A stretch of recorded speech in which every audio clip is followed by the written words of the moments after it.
Alors, la dernière fois, nous avons étudié le théologien moderniste. Vous vous souvenez, dans cette encyclique, Saint Pie X déroule des masques. Il pose les principes, c'est toujours la même chose. Quand on a compris les deux principes, l'agnosticisme et l'immanence vitale, ensuite Saint Pie X déroule jusqu'au bout. Il change le masque, mais les principes restent les mêmes. Et ces principes sont adaptés en fonction du masque. Donc on avait vu d'abord le philosophe, puis le croyant. On a vu ensuite le théologien, la dernière fois, et c'était un gros morceau parce qu'il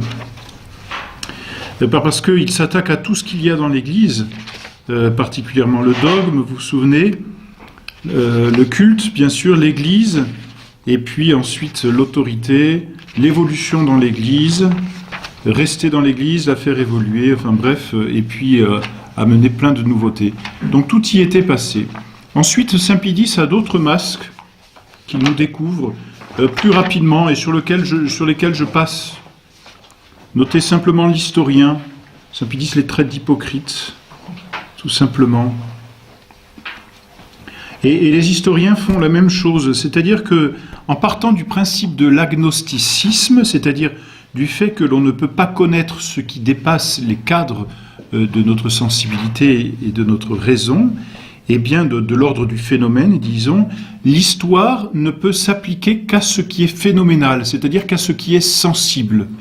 C'est pourquoi tout ce qui est divin ne peut pas rentrer dans l'histoire. Vous voyez, ça c'est le premier principe de l'historien moderniste. C'est-à-dire que tout ce qui est surnaturel ne peut pas être objet d'histoire. Parce que le surnaturel échappe au phénomène. Et à partir du moment où il échappe au phénomène, il n'est plus objet de science. Donc il n'est plus objet d'histoire. Alors, on regarde les évangiles, on dit que c'est une histoire, eh bien, on va regarder dans les évangiles simplement ce qu'il y a d'humain. C'est une forme de défiguration. On défigure l'histoire, c'est-à-dire on regarde ce qu'il y a d'humain et on évacue de l'histoire tout ce qui peut apparaître comme extraordinaire. Ça n'appartient pas à l'histoire. C'est pourquoi ils vont parler du Christ de l'histoire et du Christ de la foi. C'est la première, phase de l'historien. Il évacue tout ce qu'il y a de surnaturel, tout ce qu'il y a de divin, d'extraordinaire. Il ne garde que ce qu'il y a d'humain, et ça c'est l'histoire, c'est la vraie histoire. Mais ensuite, il y a eu la transfiguration de l'élément humain par la foi, c'est-à-dire que la foi a déformé la réalité historique. Et c'est ça qui est grave. Parce que la foi déforme la réalité historique, et alors on ne sait plus si ce qui est de foi est historique ou pas, on ne sait plus si c'est l'histoire qui est vraie ou la foi qui est vraie, si les deux vont s'opposer. Le Christ de l'histoire est vrai, du moins il ressortit à l'histoire, le Christ de la foi ne ressortit pas à l'histoire, il est ressorti à la foi, il appartient à la foi. Et d'où vient ce Christ de la foi ? De la transfiguration, c'est-à-dire de la transformation, si l'on peut dire, de l'élément humain par la foi, de ceux qui racontent, ou de celui qui raconte. Par exemple, notre Seigneur ressuscité, voyez-vous, il y a le Christ de la foi, notre Seigneur est mort. Le Christ de l'histoire, pardon, notre Seigneur est mort. Ça, c'est la réalité, c'est palpable. La résurrection de notre Seigneur n'est pas palpable. Eh bien, qu'est-ce que l'on va dire ? La résurrection de notre Seigneur n'est plus un fait historique, elle est un fait de la foi, c'est-à-dire ce sont les apôtres qui, par la foi, ont transfiguré, c'est-à-dire ont comme infusé, inoculé quelque chose de divin dans le fait historique. Et ils ont dit notre Seigneur est ressuscité parce que c'est comme ça que leur foi percevait notre Seigneur. Et probablement notre Seigneur est ressuscité pour eux, dans leur âme. C'est comme ça qu'ils ont vécu leur foi, qu'ils ont transmis leur expérience. C'est assez grave. Mais voilà, on fait le tri comme ça. C'est assez intéressant, vous voyez, et puis on va revoir tout à travers la foi, à travers ces principes, je veux dire. C'est-à-dire qu'on va enlever tout ce qu'il y a de la foi. Voilà pour l'historien. Bon, ensuite, il y a le critique moderniste. Voilà, je passe rapidement pour terminer l'encyclique. Il y a l'apologiste moderniste. Et puis le réformateur moderniste. C'est intéressant parce que Saint Pie X s'intéresse à ce masque-là, on pourrait se dire où est-ce qu'il va le chercher, mais parce que ce masque définit malgré tout le moderniste. Il faut réformer sans cesse. Et c'est le numéro 52. Saint-Pédis emploie ce mot. Déjà, par tout ce que nous avons exposé jusqu'ici, on a pu se faire une idée de la manie réformatrice qui possèdent les modernistes. Et tout a été réformé, vous le savez, dans l'Église, depuis Vatican II, tout a été réformé. Les dogmes ont été réformés, la liturgie a été réformée, les sacrements ont été réformés, le droit de l'Église a été réformé, la constitution même de l'Église a quasiment été réformée. Donc tout y est passé. Et Saint-Pédis le dit clairement, rien, absolument rien dans le catholicisme à quoi elle ne s'attaque. C'est très clair, hein. Réforme de la philosophie, surtout dans les séminaires, que l'on enseigne aux jeunes gens la philosophie moderne, la seule vraie, la seule qui convienne à nos temps. Réforme de la théologie, et que cette théologie ait pour base la philosophie moderne. Quant à l'histoire, qu'elle ne soit plus écrite ni enseignée que selon leurs méthodes et leurs principes modernes. Donc révision de toute l'histoire. Et c'est marrant parce qu'avec leur façon de voir l'histoire, il n'y a que les catholiques qui en prennent plein la figure, parce que c'est eux qui transfigurent. Donc pour eux, c'est eux qui déforment par la foi. Donc on va tout repasser, les croisades, les guerres de religion, on y va, allons-y. Et puis on dit, tout ça, c'est des déformations de la foi. Et il faut retrouver l'histoire telle qu'elle s'est réellement passée, en enlevant tout ce qu'il y a de transfiguration, c'est-à-dire tout ce que la foi de ceux qui ont écrit l'histoire ont pu mettre. Il faut harmoniser les dogmes avec la science et l'histoire. Voilà, on réforme le catéchisme, ça a été fait en 1992. Pour le culte, eh bien, que l'on diminue, dit Saint-Pédis, le nombre des dévotions extérieures, ou tout au moins qu'on en arrête l'accroissement. C'est assez drôle aussi, hein. Surtout toutes les réformes liturgiques, quand vous regardez les dévotions extérieures, aujourd'hui, ça fait plutôt pitié, hein. Bon, il est vrai de dire que certains, c'est toujours Saint-Pédis, par un bel amour du symbolisme, se montrent assez coulants sur cette matière. Bon. Que le gouvernement ecclésiastique soit réformé dans toutes ses branches. Incroyable de pouvoir dire ça en 1907, surtout la disciplinaire et la dogmatique, mais ils iront plus loin, en instituant justement tous ces conseils à tous les étages, de sorte que l'Église n'apparaît plus comme monarchique, mais comme un simple conseil collégial, comme ils disent. Hein. La collégialité, c'est cette erreur qui instaure un collège à la tête de l'Église, le collège du pape et des apôtres.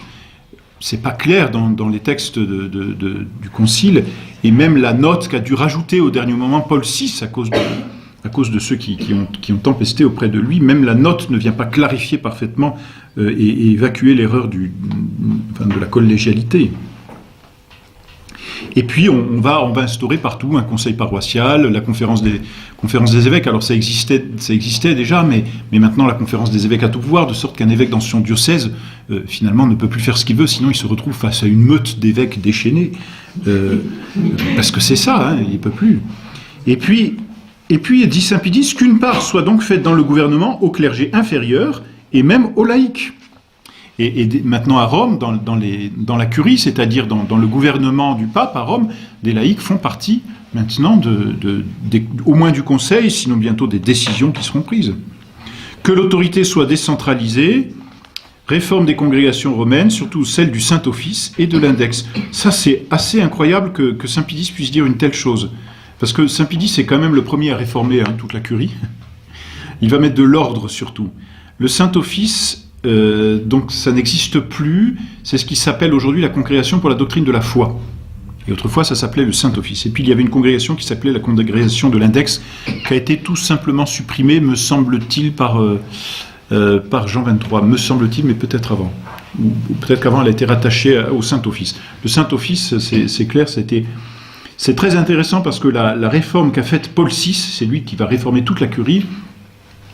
Il va supprimer au moins le nom du Saint-Office, et le nom disait déjà beaucoup. Saint-Office, c'était donc la congrégation pour la doctrine de la foi, c'était la congrégation la plus haute à Rome, et d'ailleurs, le préfet de cette congrégation, c'était le pape, c'était toujours le pape.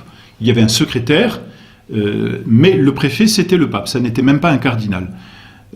Et puis et c'était celle de laquelle dépendaient toutes les autres congrégations. Et quand Paul VI va faire la réforme de la curie, d'abord il va enlever le nom, c'est-à-dire que le Saint-Office va perdre au moins l'adjectif saint, ce qui est déjà pas mal. Ça va s'appeler la congrégation pour la doctrine de la foi. Bon. Et puis ensuite, le pape n'en sera plus le préfet, on va nommer un cardinal, et aujourd'hui c'est encore un cardinal. Et puis enfin, cette congrégation ne sera plus la première, puisque la première congrégation depuis la réforme de Paul VI, c'est la secrétairerie d'État, c'est-à-dire que la diplomatie a pris le dessus sur la foi. Et donc le secrétaire d'État est considéré désormais comme le Premier ministre et comme celui qui a le rôle le plus important à Rome, et non plus le Saint-Office. Autrefois, quand on disait on va en référer au Saint-Office, ça veut dire que là, valait mieux se tenir à carreau. Hein. Aujourd'hui, la Congrégation pour la doctrine de la foi, bon, ça fait plus peur à pas grand monde. Hein. Voilà, en morale, ils font leur principe des américanistes. L'américanisme, c'est une doctrine qui a été condamnée par Léon XIII, quelques années, un peu plus d'une dizaine d'années avant cette encyclique, où l'on met de côté toutes les petites vertus et l'on met surtout en avant, en exergue, l'activisme. Donc, qu'est-ce qu'on va changer en morale? On va mettre de côté l'oraison, on va mettre de côté l'humilité, on va mettre de côté l'obéissance, toutes ces petites vertus qui ne servent pas à grand-chose, qui font perdre du temps, on va mettre tout ça de côté et place à l'activisme. Bon. D'ailleurs, vous savez que le pape vient de sortir une exhortation apostolique, là, aujourd'hui, hier, je crois. Hier. Je n'ai pas lu, c'est long et puis c'est toujours illisible, ces trucs-là. Mais il y a au moins une phrase, c'est qui dit qu'il faut donner plus d'importance à l'activité qu'à l'oraison. Donc là, je suis tombé sur cette phrase, ouais, je me suis dit, tiens, pas mal, Saint Pie X avait raison. Il est moderniste, vous voyez, il n'est pas inclassable. C'est l'américanisme. Au clergé, il demande de revenir à l'humilité et à la pauvreté antique, et quant à ses idées, à son action, de les régler sur leurs principes. Bon.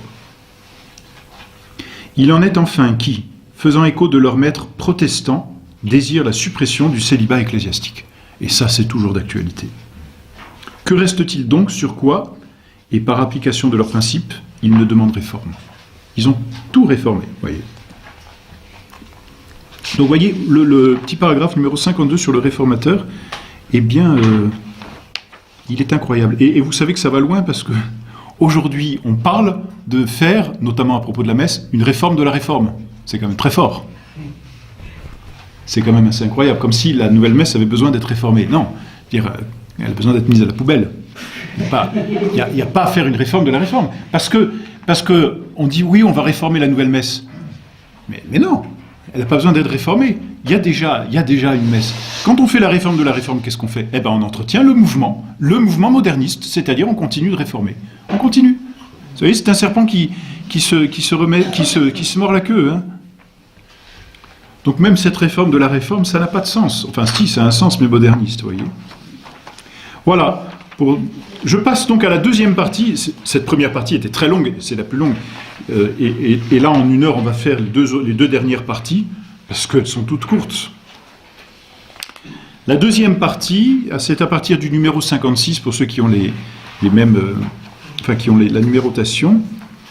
Saint Pie X, après avoir décrit les modernistes, ou le modernisme, après avoir, disons, manifesté les différents masques du modernisme, Saint Pie X veut s'attaquer maintenant à la cause.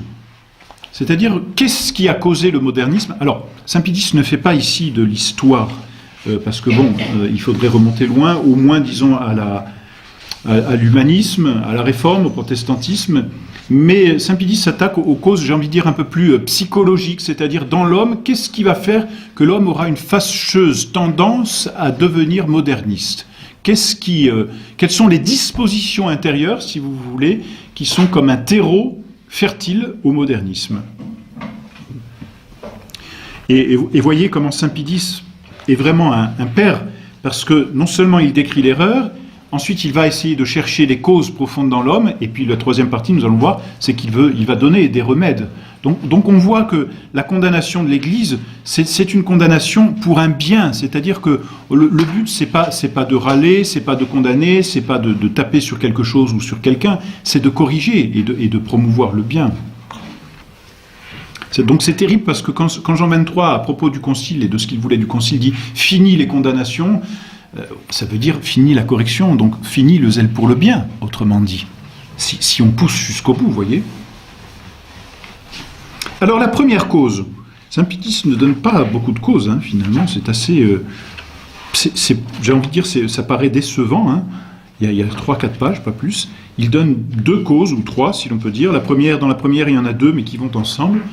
Donc la première cause que saint Pie X donne dans son encyclique, c'est la curiosité et l'orgueil. C'est le numéro 57. La cause prochaine et immédiate réside dans une perversion de l'esprit, cela ne fait pas de doute. Ça, on l'a vu. Perversion philosophique, naturelle. Hein. Les causes éloignées nous paraissent pouvoir se réduire à deux, la curiosité et l'orgueil. La curiosité à elle seule, si elle n'est sagement réglée. Voilà, saint Pie X dit bien, il y a une bonne curiosité, mais il y a une mauvaise curiosité. Si la bonne curiosité n'est plus réglée, eh bien, elle suffit à expliquer toutes les erreurs. C'est l'avis de notre prédécesseur, Grégoire XVI, qui écrivait « C'est un spectacle lamentable que de voir jusqu'où vont les divagations de l'humaine raison dès que l'on cède à l'esprit de nouveauté. » Et la curiosité, vous voyez, s'allie très facilement à la nouveauté. Que contrairement à l'avertissement de l'apôtre, l'on prétend à savoir plus qu'il ne faut savoir plus qu'il ne faut savoir. Donc c'est un refus de s'incliner. Et vous voyez comment la curiosité ici est liée à l'orgueil. Savoir plus qu'il ne faut savoir, et que se fiant trop à soi-même, et là on vient vraiment au fond de l'orgueil, parce que le fond de l'orgueil c'est le moi toujours, n'est-ce pas? Et se fiant trop à soi-même, l'on pense pouvoir chercher la vérité hors de l'Église, en qui elle se trouve, sans l'ombre la plus légère d'erreur. Vous voyez, cette curiosité, on la trouve chez Ève, pour le péché originel. Vous serez comme des dieux. Alors il y a là la tentation d'orgueil, c'est-à-dire de trouver en soi-même sa propre perfection, son propre bonheur. Mais vous connaîtrez le bien et le mal. Vous voyez, cette curiosité. Curiosité de la première femme. Et ici, c'est la même chose. Contrairement à l'avertissement de l'apôtre, l'on prétend à savoir plus qu'il ne faut savoir, et que se fiant trop à soi-même, l'on pense pouvoir chercher la vérité hors de l'Église, en qui elle se trouve sans l'ombre la plus légère d'erreur. Je relisais quelques textes de Monseigneur Lefebvre là, récemment, et c'est ce qu'il dit aussi à propos de, finalement, du danger qui peut nous guetter, c'est de toujours lorgner sur l'ennemi et de regarder ce qu'on peut lui prendre ou ce qu'il a de bien, quoi. Et c'est un danger contre lequel Monseigneur Lefebvre s'élève vraiment fermement là. L'Église a toute la vérité. Elle n'a pas besoin d'aller chercher en dehors d'elle-même. Elle possède tout. Voyez. Et le danger, c'est de regarder par-dessus la barrière nos ennemis et de dire « ils ont des choses à nous apporter ». Mais non, c'est l'Église qui apporte aux hommes. Mais ce qui a incomparablement plus d'action sur l'âme pour l'aveugler et la jeter dans le faux, c'est l'orgueil. L'orgueil, dit saint Pie X, il est dans la doctrine des modernistes comme chez lui. De quelque côté qu'il s'y tourne, tout lui fournit un aliment. Il s'y étale sous toutes ses faces. Orgueil, assurément, cette confiance en eux qui les fait s'ériger en règle universelle. Cette confiance en eux qui les fait s'ériger en règle universelle. Et c'est ça qui est très intéressant, parce que nous disons, l'Église dit que, l'Église a toujours enseigné que, et nous, comment dire, j'ai envie de dire, nous nous réfugions, si l'on peut dire dans ce bon sens du terme, c'est-à-dire nous nous mettons sous la protection de l'Église comme le corps mystique de notre Seigneur, c'est-à-dire nous nous mettons sous la protection de l'autorité de notre Seigneur. Et eux vont vous répondre, mais ça c'était autrefois. Et en disant ça c'était autrefois, ou ça c'était d'un autre temps, que font-ils? Ils s'érigent eux-mêmes en juges de l'Église finalement, vous voyez, l'orgueil. Mais ça, le principe se trouve chez Luther, au fond. Parce que le protestantisme, c'est l'individualisme inséré dans la religion. Luther, en dénigrant l'autorité de l'Église, et en se faisant, si l'on peut dire d'une certaine façon, une forme de pape luthérien, n'est-ce pas, Luther a instauré l'individualisme dans l'Église. Et cet individualisme, il le tire tout simplement de l'humanisme, vous voyez, de cette fausse renaissance qui finalement accorde un culte trop grand à l'homme et à la nature. Et va tellement valoriser l'homme que finalement l'homme sera la source de toute chose ou la règle de toute vérité. C'est pourquoi tout à l'heure, on vient de le lire dans le Réformateur, il y a un lien très, très fort et direct, peut-on dire, entre le protestantisme et le modernisme. Et vous savez, la conséquence, quand Paul VI a voulu réformer la messe, à qui a-t-il fait appel, sinon à des protestants? C'est logique. C'est logique. Tout se trouve, vous voyez, déjà dans l'encyclique.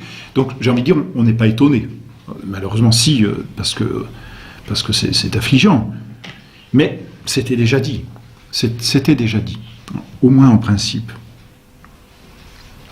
Orgueil, cette vaine gloire qui les représente à leurs propres yeux comme les seuls détenteurs de la sagesse qui leur fait dire, hautain et enflé d'eux-mêmes, de point, nous ne sommes pas comme le reste des hommes.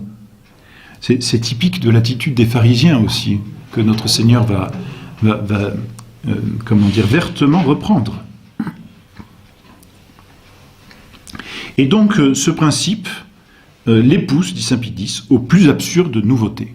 Parce que il faut créer du nouveau, et ce nouveau, on le trouve où ? Dans l'homme. Donc c'est pas faux de dire que c'est vraiment une religion de l'homme. C'est très clair. C'est une religion de l'homme. Orgueil, cet esprit d'insoumission qui appelle une conciliation de l'autorité avec la liberté.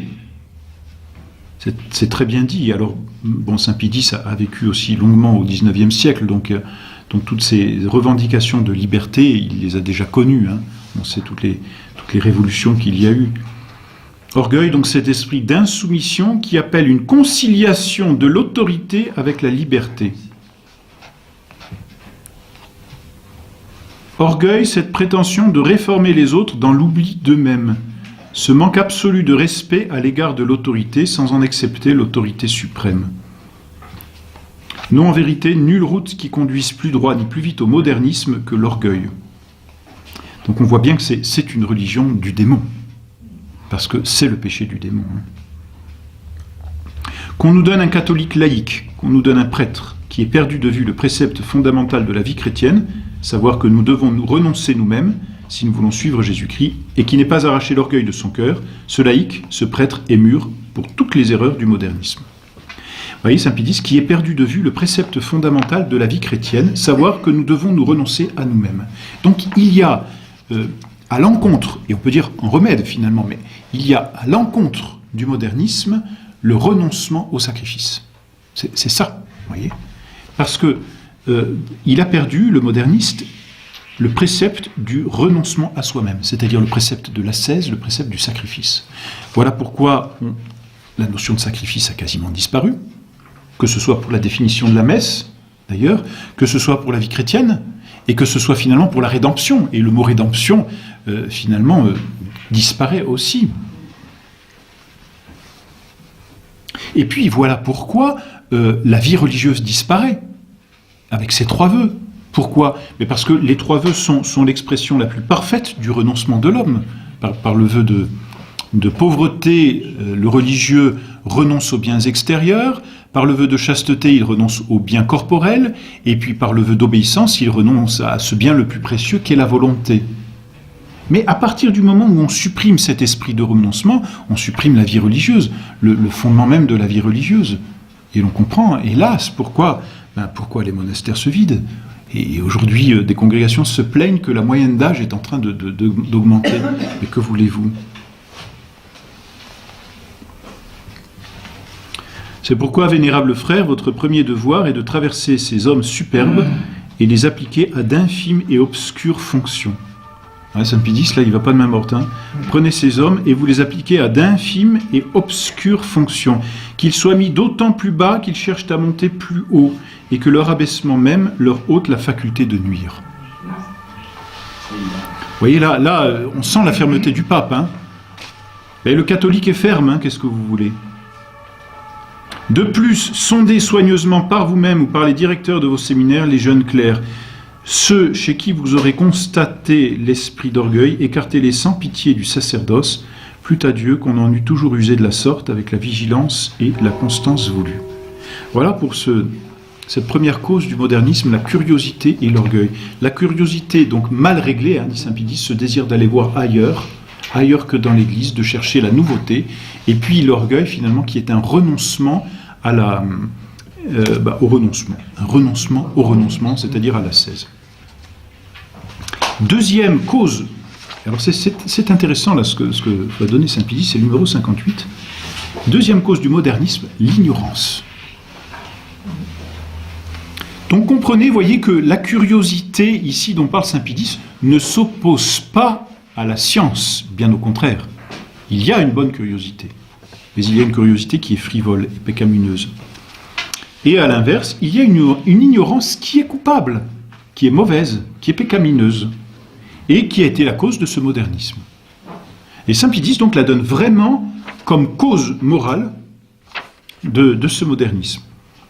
Que si des causes morales nous venons aux intellectuels, la première qui se présente et la principale, c'est l'ignorance. Quand on pense que malheureusement au Concile Vatican II, certains évêques ne comprenaient plus le latin et avaient besoin de leurs théologiens pour comprendre ce qui se passait ou ce qui se disait. Que d'autres sont partis en ne se sentant pas concernés par ce qui se passait. Il y a eu une ignorance au XXe siècle du clergé qui est assez effrayante. Hein, effrayante. Ignorance. Alors que notre Seigneur est la vérité et qu'il est mort pour rendre témoignage à la vérité. Hein, c'est ce qu'il dit à Ponce Pilate. Je suis venu dans le monde pour témoigner, pour rendre témoignage à la vérité. Qui écoute ma voix est de la vérité. Et à l'inverse, vous voyez, l'ignorance finalement fait fuir notre Seigneur et est cause de beaucoup d'erreurs. L'ignorance du clergé a été très coupable. Hein. On voit d'ailleurs même que beaucoup de laïcs étaient bien formés et ont pu répondre dans les années 70, par exemple. Hein, quand on voit la qualité des écrits de certains laïcs, je pense que quelques prêtres devaient pâlir presque de jalousie de savoir que de simples laïcs étaient mieux formés qu'eux-mêmes. Oui, ces modernistes qui jouent aux docteurs de l'Église, qui portent au nu la philosophie moderne et regardent de si haut la scolastique, n'ont embrassé celle-là, en se laissant prendre à ses apparences fallacieuses, que parce que, ignorants de celle-ci, donc n'ont embrassé que la philosophie moderne, que parce que, ignorants de la philosophie scolastique, il leur a manqué l'instrument nécessaire pour percer les confusions et dissiper les sophismes. Or, c'est d'une alliance de la fausse philosophie avec la foi qu'est né, pétri d'erreur, leur système.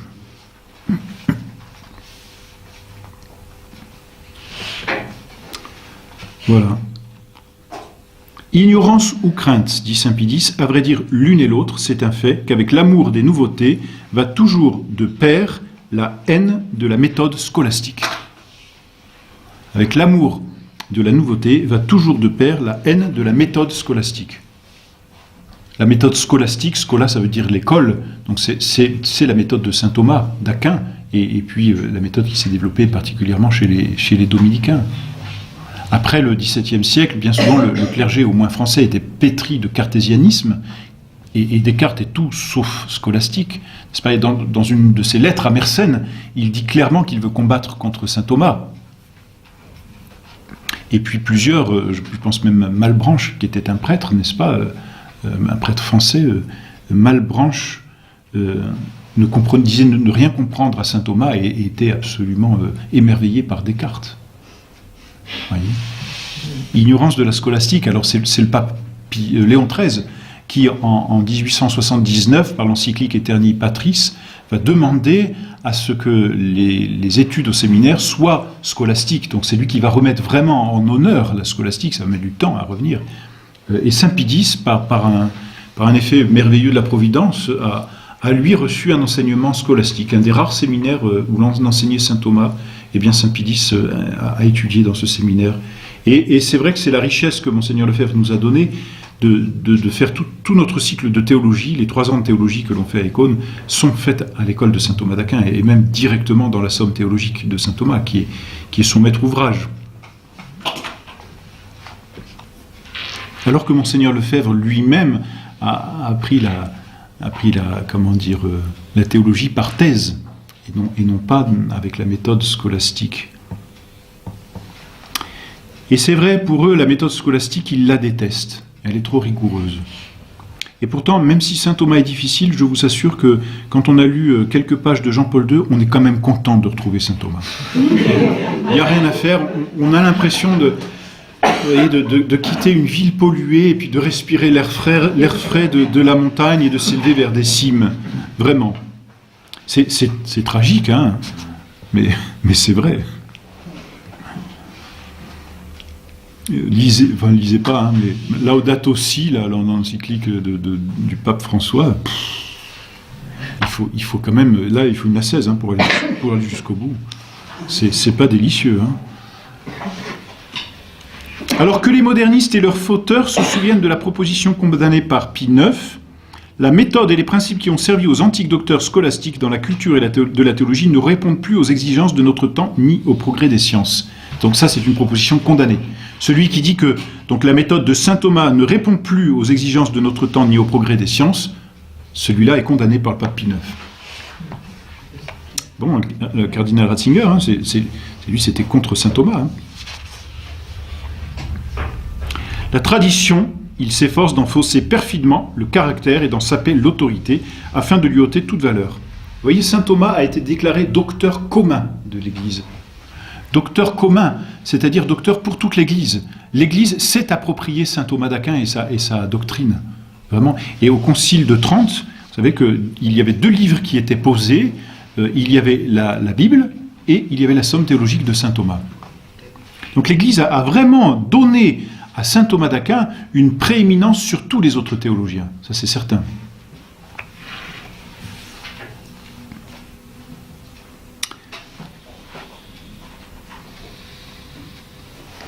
Bon, donc la tradition, il s'efforce d'en fausser perfidement le caractère et d'en saper l'autorité.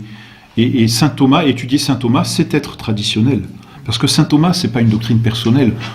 Quand on lit saint Thomas, on voit combien il est pétri de ce sens de l'Église, de toute théologie, de tous les pères de l'Église et de tous les conciles qui ont précédé. Donc, saint Pie X cite le concile de Nicée, puis le concile de Constantinople. Bon.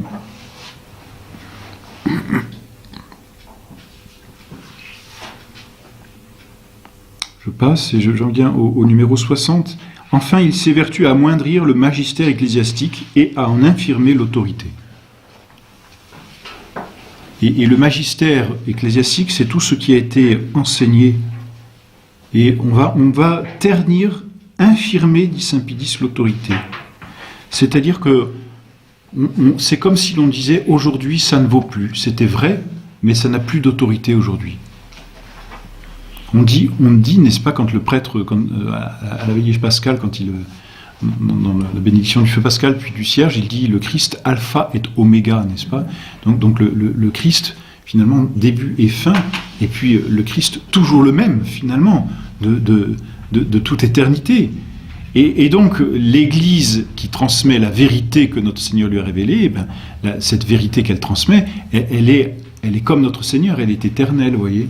Et donc dire que la vérité aujourd'hui ne vaut plus, c'est dire que notre Seigneur aujourd'hui ne vaut plus, tout simplement. Si notre Seigneur revenait sur la terre, ils le disent pas, mais enfin si l'on pousse les principes, il dirait autre chose aujourd'hui.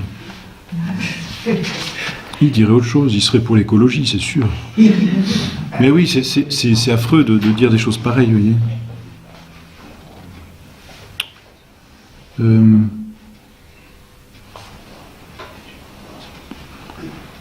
Notre prédécesseur écrivait, et il cite le pape Léon XIII, voici ce que dit Léon XIII. « Afin d'attirer le mépris et l'odieux sur l'épouse mystique de Christ, c'est-à-dire l'Église, en qui est la vraie lumière, les fils des ténèbres ont accoutumé de lui jeter à la face des peuples une calomnie perfide, et renversant la notion et la valeur des choses et des mots, la représentent comme amie des ténèbres, fautrice d'ignorance, ennemie de la lumière, de la science et du progrès. » C'est ça, hein? L'Église, amie des ténèbres, contre le siècle des Lumières, donc le Moyen-Âge, fautrice d'ignorance, affaire Galilée, ennemie de la lumière, de la science, du progrès. Alors vous appliquez ça à tous les domaines. Après cela, il n'y a pas lieu de s'étonner si les modernistes poursuivent de toute leur malveillance, de toute leur acrimonie, les catholiques qui luttent vigoureusement pour l'Église. Ça, c'est pour nous. Et ils continuent de nous poursuivre, hein, ils continueront jusqu'au bout. Ils n'est sorte d'injures qu'ils ne vomissent contre eux. Ils sont attachés au passé. C'est une forme de sensibilité que leur culte. Voilà. Celle d'ignorance et d'entêtement est la préférée. Comme disait Monseigneur, d'ailleurs on l'a dit à Monseigneur Lefebvre, comme disait Monseigneur Lefebvre, mais c'est pas moi qui suis entêté, c'est la vérité. Qu'est-ce que vous voulez, c'est vrai. S'agit-il d'un adversaire que son érudition et sa vigueur d'esprit rendent redoutable, ils chercheront à le réduire à l'impuissance en organisant autour de lui la conspiration du silence. C'est ce qui a été fait pour Monseigneur Lefebvre, c'est très clair, toutes les condamnations. Puis ensuite, après les sacres, ils se sont dit, ne parlons plus de la fraternité, elle va mourir d'elle-même. Et puis finalement, voyant qu'elle ne mourrait pas, ils se sont dit, bon, essayons de parler avec elle pour essayer de la réduire de l'intérieur. Et ils ont réussi. Conduite d'autant plus blâmable que dans le même temps, sans fin ni mesure, ils accablent d'éloges qui se met de leur bord. Ils accablent d'éloges qui se met de leur bord. Si donc un moderniste vous donne des éloges, ne le croyez pas. Vous voyez, ne le croyez pas. À propos d'une apparition, je ne sais plus laquelle, qui disait, on était allé voir Monseigneur Lefebvre, ah oui, telle apparition, ou telle personne qui a reçu des apparitions dit que votre œuvre est la bonne. Et Monseigneur a répondu, vous savez, le démon est un menteur. Alors, le pape François dit qu'on est catholique, et alors? Vous voyez? Ils accablent d'éloges qui se met de leur bord. Ah oui, ils sont malins. Ah, vous êtes catholique, vous êtes bien gentil. Ah oui, mais qu'est-ce que ça veut dire catholique dans la bouche du pape François?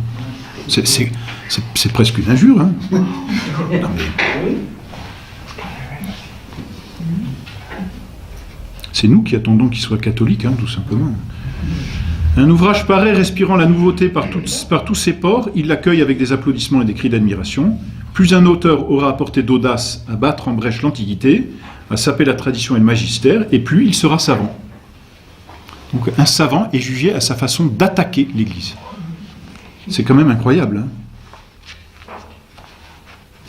Enfin, et ceci est un sujet de véritable horreur pour les bons, s'il arrive que l'un d'entre eux soit frappé des condamnations de l'Église, les autres aussitôt de se presser autour de lui, de le combler d'éloges publics, de le vénérer presque comme un martyr de la vérité. C'est ce qui a été fait au temps de Pie XII, par exemple, comme quand certains ont été mis sur le côté, interdits de publier, interdits d'écrire, et puis enfermés dans un monastère. Eh bien, on les a entretenus en disant, mais vous savez, vous êtes un savant incompris, et puis Congar et tous ces gens-là. Et puis est arrivé Jean XXIII qui a dit, allez, venez au concile, on a besoin de vrais théologiens. Voilà, tout simplement. Vous voyez ? S'il arrive que l'un d'entre eux soit frappé des condamnations de l'Église, les autres aussitôt de se presser autour de lui, de le combler d'éloges publics, de le vénérer presque comme un martyr de la vérité. En tout cas, Monseigneur Lefebvre, lui, n'a pas été vénéré comme un martyr de la vérité, hein, mais comme un entêté.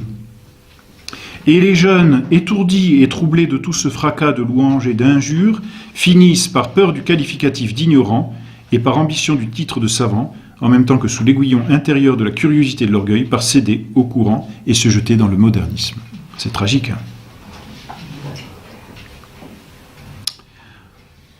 Voilà, ils s'emparent de chair dans les séminaires, dans les universités, les transforment en chair de pestilence. Déguisés, peut-être, ils sèment leur doctrine de la chair sacrée, ils les professent ouvertement dans les congrès, ils les font pénétrer et les mettent en vogue dans les institutions sociales. Sous leur propre nom, sous des pseudonymes, ils publient livres, journaux, revues. Le même multipliera ses pseudonymes pour mieux tromper par la multitude simulée des auteurs, le lecteur imprudent. En un mot, action, discours, écrit, il n'est rien qu'ils ne mettent en jeu, et véritablement, vous les diriez saisis d'une sorte de frénésie. Le fruit de tout cela, notre cœur se serre à voir tant de jeunes gens qui étaient l'espoir de l'Église et à qui il promettait de si bons services absolument dévoyés.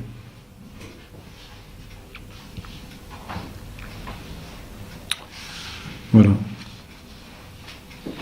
Bon, je passe. Et j'en viens au remède. C'est les seuls, vous voyez, c'est assez drôle, hein, enfin drôle. C'est assez curieux finalement. Saint Pie X ne met que ces trois causes au modernisme: la curiosité, l'orgueil et l'ignorance. Parce que l'ignorance et l'orgueil vont de pair. La science, malgré tout, c'est une soumission à la vérité. La science, c'est la soumission de l'intelligence à la vérité, parce que quand l'intelligence connaît bien, vrai, quand elle connaît le vrai, elle est moulée par le vrai. C'est-à-dire que l'intelligence doit être comme une cire, comme une éponge, vous voyez, comme quelque chose de malléable dans laquelle vient s'imprimer la vérité. Et c'est cela, la science demande cette docilité, c'est-à-dire de se laisser mouler par le réel, ou dans l'Église, ici, par la révélation divine. Or, ici, qu'est-ce qui moule? Ça n'est plus la révélation divine, ce n'est plus le réel, c'est l'homme lui-même qui décide de la vérité. On a tout renversé, encore une fois. Ce n'est plus l'objet qui s'impose au sujet, c'est le sujet qui impose son objet. C'est ce qu'on appelle le subjectivisme, justement. Et tous ces courants modernistes, courant moderne de philosophie qu'on a déjà expliqué, vous voyez. C'est la même chose. Et ici, la Saint Pie X s'en donne les fondements, si l'on peut dire, moraux. Orgueil, curiosité, ignorance. Remède contre le modernisme. C'est à partir du numéro 62.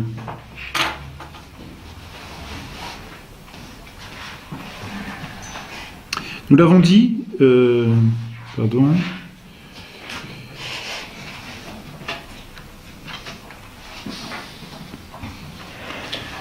Je passe, voilà. Nous sommes venus, vénérables frères, à la détermination de prendre sans autre retard des mesures plus efficaces que celles que Léon XIII avait déjà prises.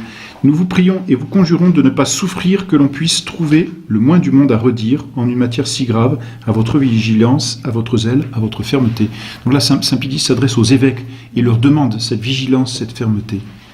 Et ce que nous vous demandons et que nous attendons de vous, nous le demandons aussi, et les éducateurs et les professeurs de la jeunesse cléricale, et tout spécialement des supérieurs majeurs des instituts religieux. Grande fermeté. Et contre les modernistes.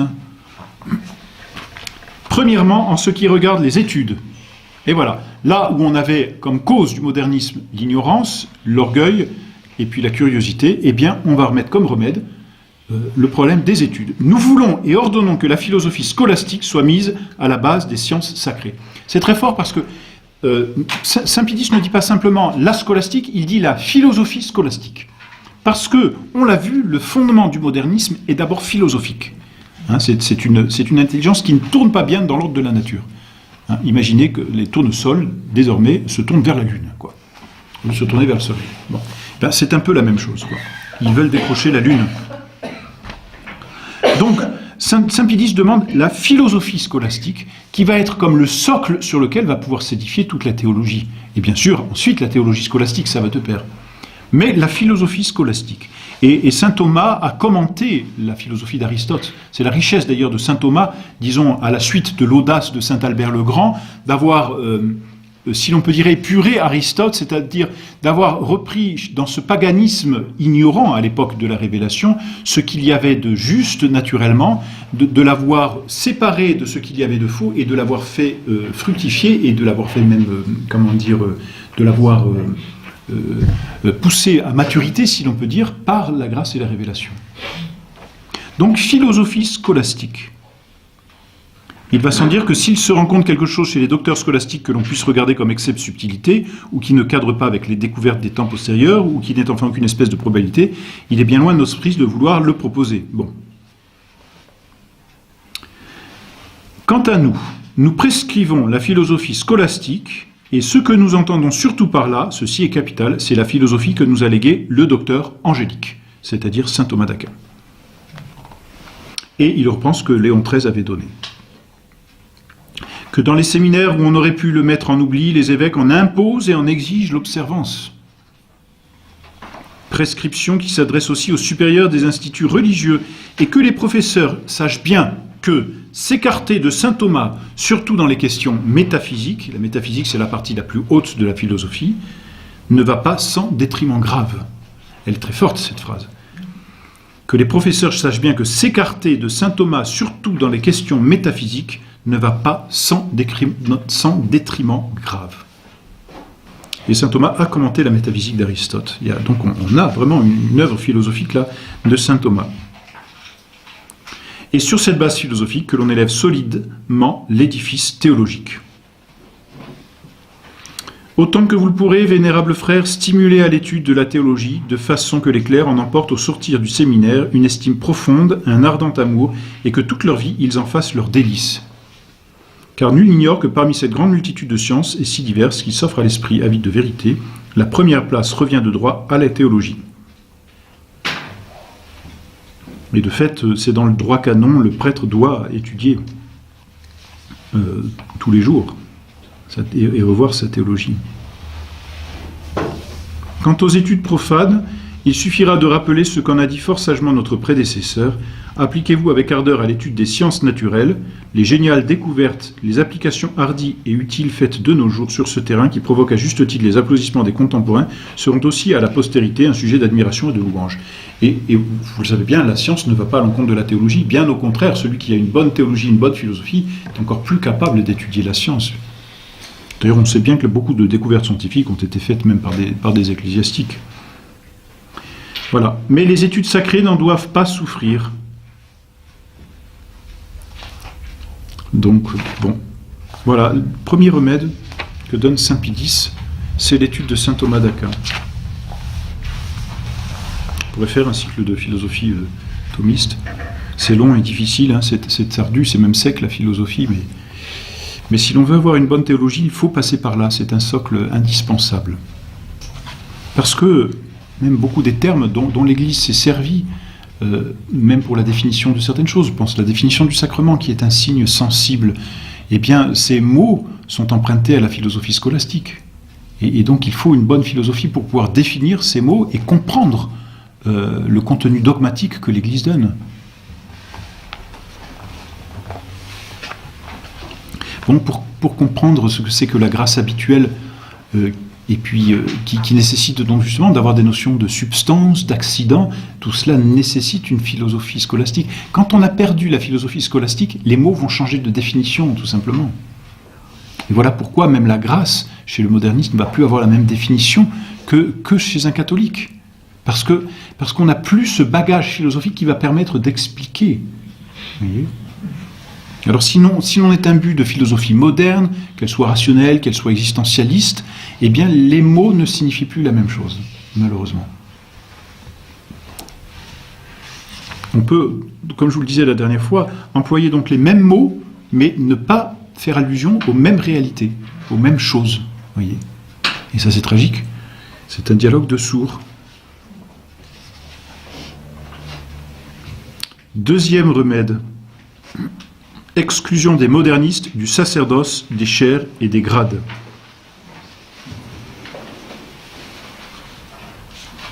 Bon, je passe, mais saint Pie X dit ceci: il faut procéder avec même vigilance et sévérité à l'examen et au choix des candidats aux saints ordres. Loin, bien loin du sacerdoce, l'esprit de nouveauté. Dieu hait les superbes et les opiniâtres. Bon, que le doctorat en théologie et en droit canonique ne soit plus conféré désormais à quiconque n'aura pas suivi le cours régulier de philosophie scolastique. Il fallait être docteur, je crois que c'est encore comme ça pour être évêque. Donc avoir un doctorat soit de théologie, de philosophie, de droit ou de sciences sacrées bibliques, d'écriture sainte. Et donc qu'on ne leur confère plus le doctorat, voyez, s'ils n'ont pas suivi le cours de philosophie scolastique. Et donc, en s'attaquant à cette mesure-là, saint Pie X protège son futur clergé, c'est-à-dire les futurs évêques, en fait, hein, pour en avoir que des évêques catholiques.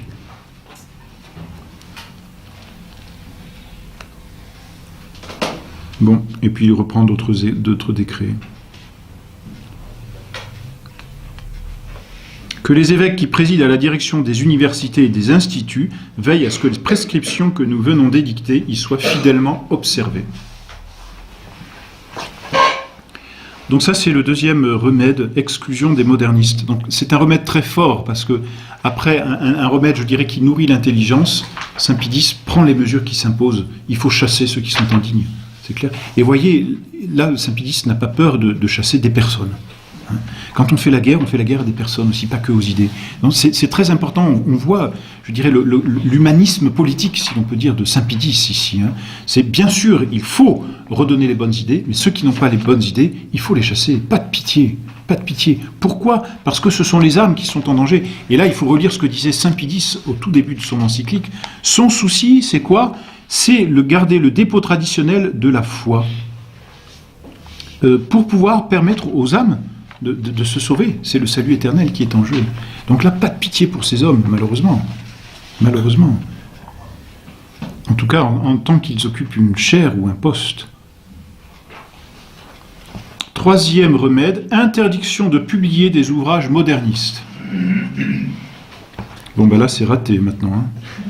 Il est encore du devoir des évêques, en ce qui regarde les écrits entachés de modernisme et propagateurs de modernisme, d'en empêcher la publication et publier, d'en entraver la lecture. Voilà, que tous les livres, journaux, revues de cette nature ne soient pas laissés aux mains des élèves dans les séminaires ou dans les universités. C'est ce à quoi servait l'index, entre autres. Et l'index a disparu, hein, c'est Paul VI qui l'a supprimé. Généralement, vénérables frères, et c'est ici le point capital, faites tout au monde pour bannir de votre diocèse tout livre pernicieux, recourant pour cela, s'il en est besoin, à l'interdiction solennelle. Le Saint-Siège ne néglige rien pour faire disparaître les écrits de cette nature. Bon, alors avec Internet, hein, waouh, c'est... Qu'est-ce que vous voulez, il n'y a plus rien n'est contrôlable. Hein.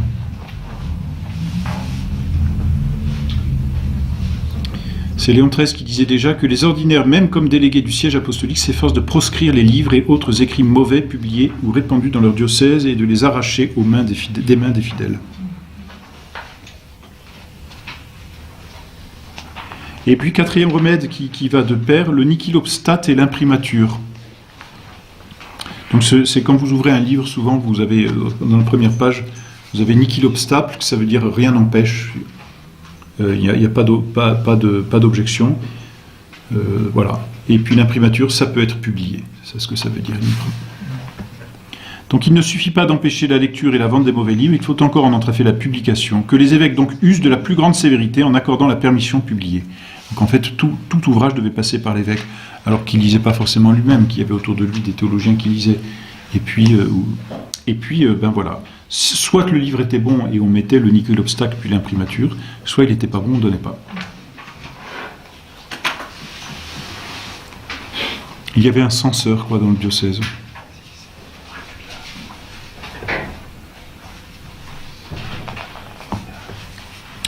Voilà. 5e remède que donne Saint Pie X, les congrès sacerdotaux. Nous avons déjà parlé de congrès et assemblées publiques comme d'un champ propice aux modernistes pour y semer et y faire prévaloir leurs idées, et c'est vrai. Que désormais les évêques ne permettent plus, ou que très rarement, de congrès sacerdotaux, que s'il leur arrivait d'en permettre, que ce soit toujours sous cette loi qu'on n'y traitera point de questions relevant du Saint-Siège ou des évêques. Vous voyez ? Pourquoi ? Pour empêcher les modernistes de répandre leurs erreurs, tout simplement. Bon.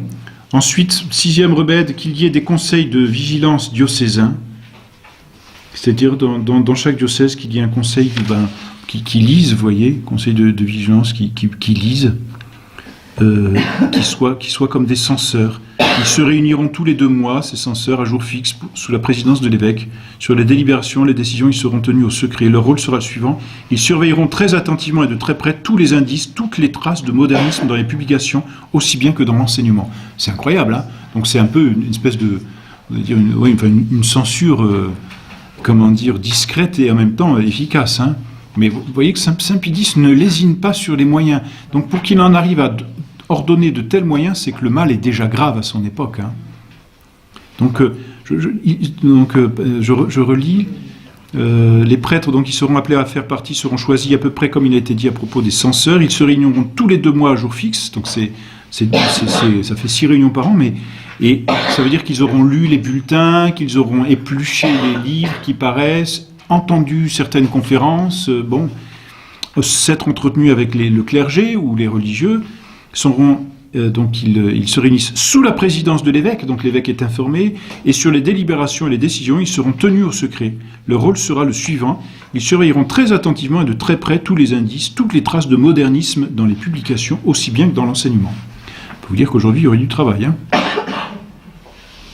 Et partout. Ils prendront, pour en préserver le clergé et la jeunesse, des mesures prudentes, mais promptes et efficaces. Et leur attention se fixera très particulièrement sur la nouveauté des mots. C'est concret hein, comme mesure. On ne peut approuver, c'est Léon XIII qui disait cela, dans les écrits des catholiques, un langage qui, s'inspirant d'un esprit de nouveauté condamnable, paraît ridiculiser la piété des fidèles et parle d'ordre nouveau de vie chrétienne, de nouvelles doctrines de l'Église, etc. Ils surveilleront pareillement les ouvrages où l'on traite de pieuses traditions locales et de reliques. Donc même pour le culte, vous voyez. Bon.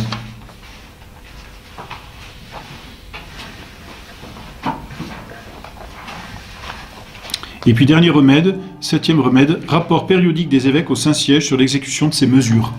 Donc Saint Pie X, c'est un homme, c'est vraiment un homme de pouvoir, de gouvernement. Hein. Il est prudent, c'est-à-dire il pense, il prend conseil et il prend des décisions. Et quand il a pris les décisions, non seulement il les applique, mais il vérifie l'application. Et pour les vérifier, il demande aux évêques de passer régulièrement et de faire un compte-rendu sur les mesures concrètes qu'il a données.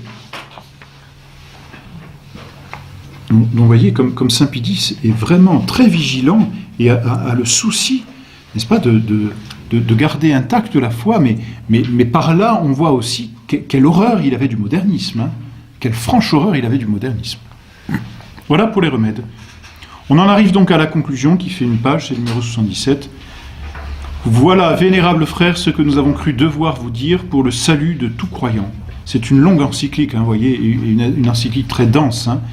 Les adversaires de l'Église en abuseront sans doute pour reprendre la vieille calomnie qui la représente comme l'ennemi de la science et du progrès de l'humanité. Il n'est pas dupe, hein, pauvre Saint Pie X. Afin d'opposer une réponse encore inédite à cette accusation, que d'ailleurs l'histoire de la religion chrétienne avec ses éternels témoignages réduit à néant, nous avons conçu le dessein de seconder de tout notre pouvoir la fondation d'une institution particulière qui groupera les plus illustres représentants de la science parmi les catholiques et qui aura pour but de favoriser avec la vérité catholique pour lumière et pour guide le progrès de tout ce que l'on peut désigner sous le nom de science et d'érudition. De fait, il y a des commissions qui s'occupaient à Rome de la science. Bon, plaise à Dieu que nous puissions réaliser ce dessein avec le concours de tous ceux qui ont l'amour sincère de l'Église de Jésus-Christ. L'amour sincère de l'Église de Jésus-Christ. En attendant, vénérables frères, plein de confiance en votre zèle et en votre dévouement, nous appelons de tout cœur sur vous l'abondance des lumières célestes, afin que, en face du danger qui menace les âmes, au milieu de cet universel débordement d'erreurs, vous voyez où est le devoir et l'accomplissiez avec toute force et tout courage. Le danger qui menace les âmes, hein, et qui nous menace encore aujourd'hui. Hein. Le modernisme n'est pas mort, hélas. Loin de là, il vit bien. Que la vertu de Jésus-Christ, auteur et consommateur de notre foi, soit avec vous. Que la Vierge Immaculée, destructrice de toutes les hérésies, c'est joli, hein, vous secours de sa prière, destructrice de toutes les hérésies. Nous, comme gage de notre affection, comme art de consolation divine parmi vos adversités, nous vous accordons de tout cœur, ainsi qu'à votre clergé et à votre peuple, la bénédiction apostolique. Voilà, donné le 8 septembre à Rome, le 8 septembre 1907, à Rome, près de Saint-Pierre. Voilà, et juste après, il y a cette... dans les éditions, la plupart du temps, ça a été fait un peu plus tard, hein, 3 ans après, Saint Pie X a produit un serment antimoderniste qu'il fallait donc...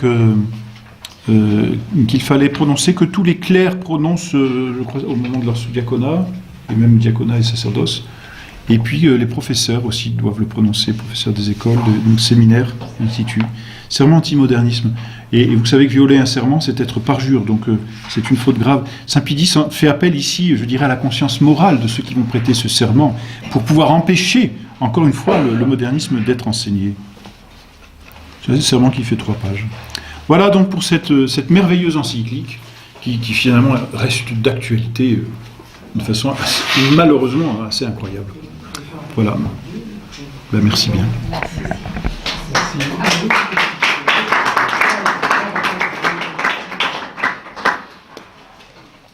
Et pas de questions, c'est merveilleux. Alors merci.